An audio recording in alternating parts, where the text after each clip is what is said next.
Reverendíssimo Padre Neuci, presidente desta Eucaristia, querido povo de Deus presente nesta Igreja Matriz, internautas que nos acompanham pela rede Santa Rita, pela Rádio Ativa.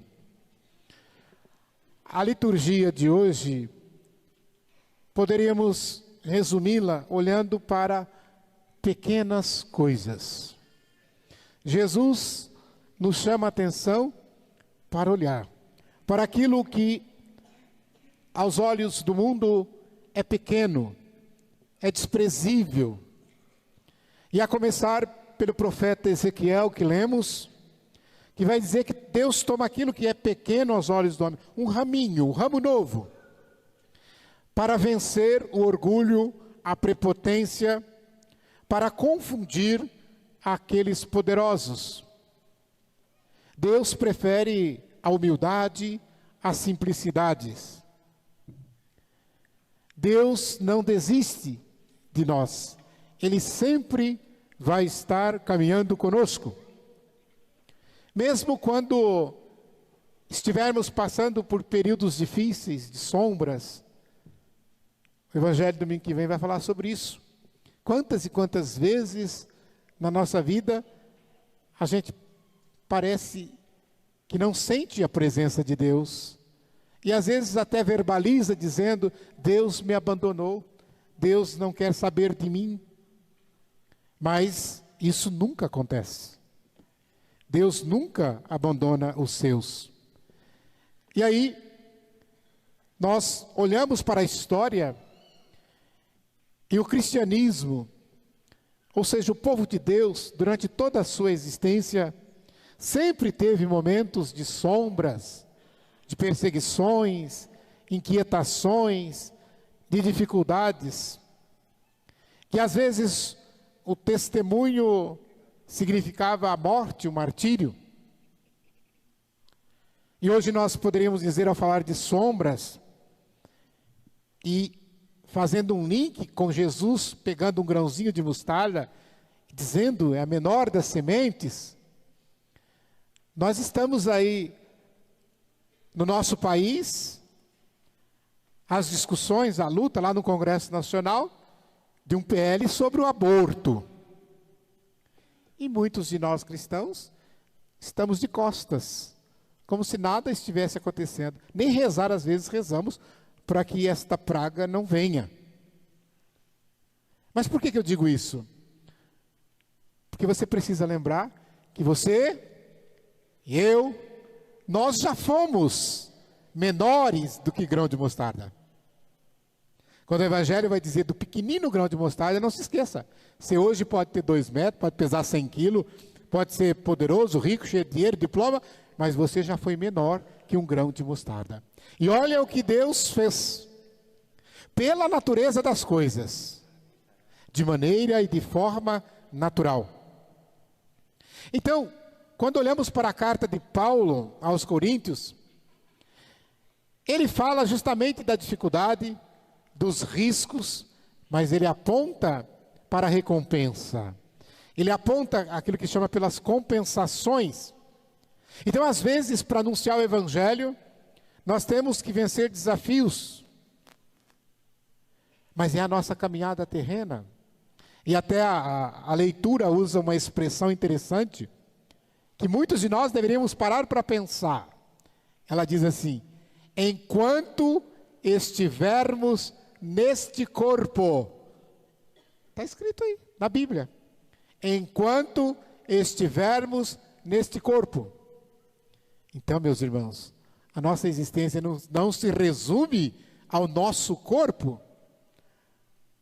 Porque tem gente que coloca o corpo como a coisa mais importante. Alimenta o corpo, cuida do corpo, da saúde do corpo, mas da saúde da alma, do seu interior, que é eterno, do seu espírito, não é cuidado. É claro que nós somos também chamados a não negligenciar a vida terrena, mas aproveitar-se deste tempo terreno que nós temos para nos prepararmos para a vida eterna.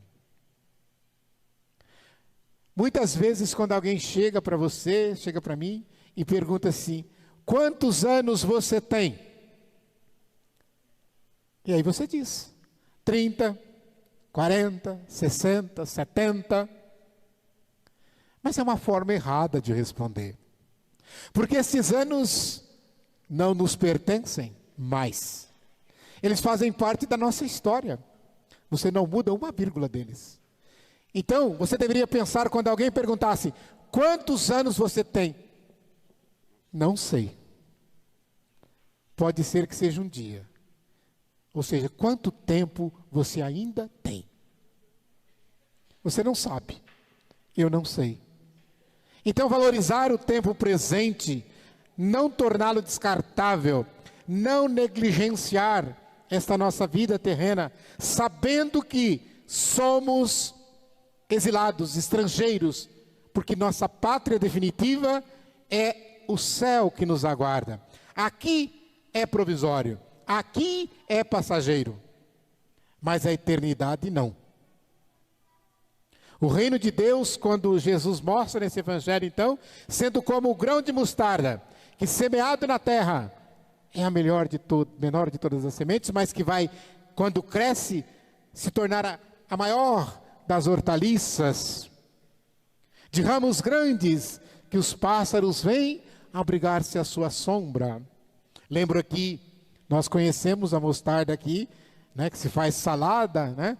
É aquela planta que geralmente dá 1,5 metro de altura, as folhas grandes, faz sim sombra, né? Mas nós temos duas espécies de mostarda, a branca e a preta. A branca é essa que nós conhecemos, aquela florzinha amarelinha, e que nós alimentamos dela, inclusive. Mas eu creio que Jesus estivesse a dizer sobre aquilo que eles chamavam da mostarda lá das margens do lago Tiberíades, onde às vezes se chegava entre 3 a 4 metros de altura. É aquela variedade que crescia ali. E quando nós falamos dessa semente pequenina,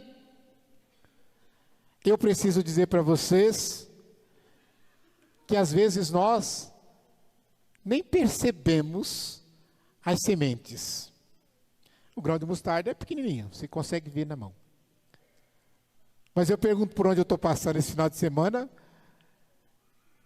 Vocês sabiam que cana tem semente? Sabiam? Ninguém sabia? Eu falei esses dias, não, mas cana não tem semente. Tem semente. É tão pequenininha que não vê, né? Vocês sabiam que mandioca tem semente? E que não é a raiz da mandioca. Então nós precisamos perceber essa delicadeza de Deus, quando Ele diz que o semeador joga essa pequenina semente no chão, na terra, no solo. Ele vai dormir. Ele não fica vigiando. E a semente, pela sua própria força, porque a semente, toda semente é uma planta em potencial. E é por isso que nós somos contra o aborto, porque todo embrião já é um ser humano, não é potencial. O potencial seria o óvulo e o espermatozoide. Seria um ser humano em potencial. Só não vai ser se o homem tentar impedir. E a semente, então, pela própria força. E nós comparamos a semente com a palavra de Deus. Então, a semente, quando lançada na terra, a gente diz, é a palavra que é lançada no coração do homem. O semeador lança a semente. O pregador lança a palavra. Nós, cristãos, lançamos a palavra de Deus. E esta palavra que nós lançamos, ela vai por força dela mesma fazer a transformação das pessoas, do coração das pessoas. Não pensem vocês que quem vai converter o coração das pessoas, quem vai fazer as pessoas mudar de vida, é o microfone importado de ouro que eu estou usando. É a minha bela voz, que de bela não tem nada. É a minha aparência física bonita, que de bonito não tem nada. Ou será que são as vozes dos cantores que vão converter os corações? Não. É a força da palavra por si mesma. Porque a palavra é Deus. Está lá, João 1:1. No princípio era o verbo e o verbo se fez carne. Então Jesus é a palavra encarnada do Pai. E é esta palavra que entra dentro dos nossos corações para transformar o coração. E digo mais, cada um no seu tempo. E nós precisamos aprender a respeitar o tempo de cada um, porque às vezes nós não sabemos respeitar, nós não temos paciência com as pessoas, a gente anuncia o evangelho, já quer que a pessoa já saia sendo santo, levitando e tal, e às vezes cada um demora um tempo para responder, e a gente precisa respeitar esse tempo porque é algo natural. Não é porque você, ao ouvir a primeira pregação, já se converteu, que o outro vai também. Não, às vezes o outro vai ter que ouvir 10 vezes. E a natureza nos ensina isso. Se você pegar uma fruta, por exemplo, sei lá, um pé de manga, uma bananeira, se você apanhar antes da hora, vai apodrecer. Você precisa saber e ter paciência de esperar a hora. Eu sempre conto, vocês já ouviram aqui, alguns já ouviram, quando eu era criança, faz tempo, né? Eu lembro que a minha mãe colocava a galinha para chocar. E ela todo dia de manhã, quando ia fazer o café, ela pegava um carvão do fogão de lenha e fazia um risquinho na parede, assim. Todo dia. 1, 2, 3, 4. E eu ficava contando. Quando chegava no 21, eu falei, hoje. Eu já saía correndo, ia lá no ninho, levantava a galinha, e lá tinha 3, 4 pintinhos já nascido. E tinha um monte de ovo rachado, tinha uns com o bico de fora, com a cabecinha de fora. E eu, na minha ingenuidade, dizia, coitados, não conseguiram nascer, vou ajudá-los. E eu quebrava a casca, tirava e ia colocando embaixo da galinha. Tirava todos. Moral da história, quase todos morriam. Porque eu estava tentando ajudar Deus, atropelando as coisas. E é isso que nós fazemos às vezes, por não ter paciência com aquele que vai convertendo aos poucos. É preciso esperar a hora. Não podemos atropelar.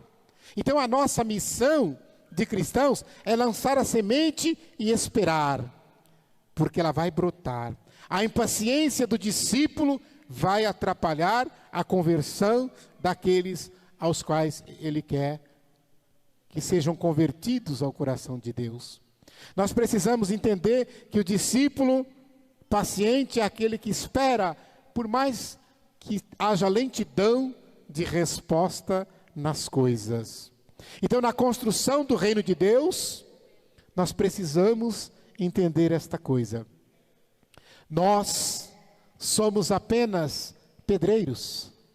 Eu diria até que talvez o padre seja pedreiro, eu seja servente. Mas o mestre de obras é Jesus. É Ele quem diz, põe o tijolo aqui, e eu não estou entendendo nada. Eu não sou engenheiro, não entendo de construção, mas já que o mestre está dizendo, coloca o tijolo aqui. Quando a gente vê uma obra que está iniciando, a gente olha e fala, mas será que você vai virar uma casa? Não é possível. E de repente está aquela bela casa. Então é Jesus como mestre que vai nos ensinar o caminho. E se nós tivermos a consciência de obedecê-lo, ele, mestre, sabe tudo. Como disse Pedro, Senhor, tu sabes tudo.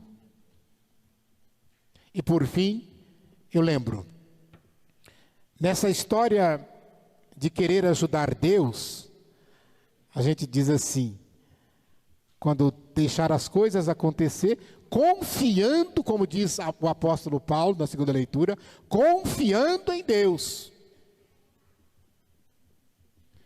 A vontade dele que se realize, não a nossa.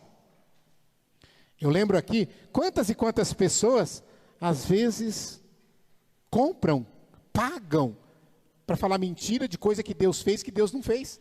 Só para dizer que tem força, que tem poder, que aconteceu um milagre. A gente está cansado de ver isso na televisão, nas redes sociais. Pessoas que recebem dinheiro para mentir, para dizer que recebeu milagre, para dizer que recebeu cura, e não recebeu coisa nenhuma. Quer dizer, está brincando com Deus. Eu sempre brinco que eu conto o milagre sem falar o nome do santo. E aí não é de igreja protestante, não. Eu vi isso na nossa igreja. Uma pessoa, lá em determinada situação, estavam todos desesperados, precisando de uma coisa lá que só um milagre poderia realmente resolver, porque era muito dinheiro. E aí, uma determinada pessoa chegou e disse, chá comigo. A minha oração é poderosa, é forte. Eu vou meter o joelho no chão e Deus vai me atender. Não, tudo bem. Oração nunca é demais. Rezem, rezamos, vamos todos juntos rezar. E essa pessoa rezou e não acontecia nada. Sabe o que ela fez? Eu descobri depois. Ela foi, comprou o que precisava ser comprado, mandou entregar como uma entrega, uma doação anônima, mas foi ela que pagou para dizer: Deus ouviu minha oração. Olha a que ponto as pessoas chegam. Então não seja isso. Confie em Deus. E se Deus não te responder hoje, tenha paciência de esperar a hora dele responder. Louvado seja nosso Senhor Jesus Cristo. Para sempre seja louvado.